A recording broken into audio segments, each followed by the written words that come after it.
Hello friends অন্য এটি কেকৰ ডিজাইন লৈ মই আজি আপোনালোকৰ মাজলৈ আহিলোঁ। এয়া যে দেখিছে নহয়, ইয়াতে তিনিটা কণী আছে, একাপ চেনি, 3-4 টোপাল মান ভেনিলা এসেন্স আছে আৰু একাপ ময়দা আছে। গোটেইখিনি মিশ্ৰণ কৰি লৈ মই 40 মিনিট সময় অভেনত ৰাখি দিলোঁ আৰু তাৰ পাছত উলিয়াই আনি কেকটো লেয়াৰ কৰি লৈ ক্ৰীম লগাই মই 5 মিনিট মান সময় সেট হ'বৰ কাৰণে ফ্ৰিজত ৰাখি থৈ দিছিলোঁ। ফ্ৰিজৰ পৰা উলিয়াই আনি মই ক্ৰীমেৰে বেছটো বনাই দিলোঁ আৰু মোৰ এই বেছটো হৈ গৈছে এতিয়া।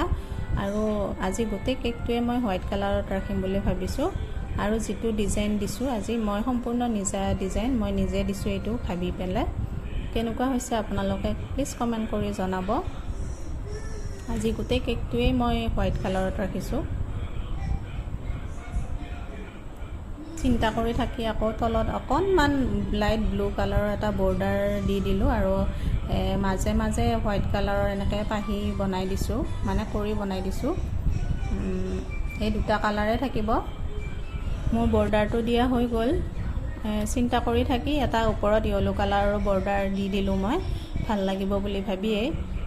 ভালে লাগিলে বাৰু। হোৱাইট কালাৰত ইয়েলো কালাৰটো বেছি ফুটি উঠে। এয়া মোৰ হৈ গৈছে কেকটো। এই আছিল মোৰ আজিৰ কেকটো। কেনেকুৱা হৈছে আপোনালোকে জনাব। আৰু আজিৰ ভিডিঅ'টো শেষলৈকে চোৱাৰ বাবে আপোনালোকক ধন্যবাদ জনালোঁ।